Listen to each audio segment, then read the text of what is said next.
We're at the IKEA Test Lab in Älmhult, where we test materials and products during product development.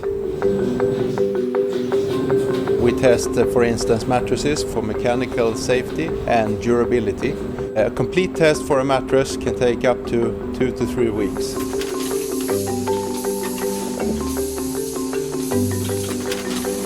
It's so many things that we test.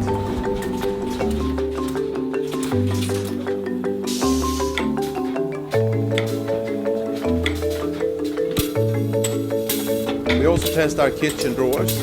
We open and close the drawers, and they are tested with weights.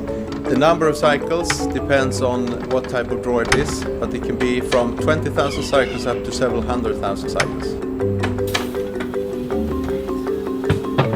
Here in the light lab, we test our bulbs, and we test 3 things. We test burning time, we test the watt, and we also test the lumen.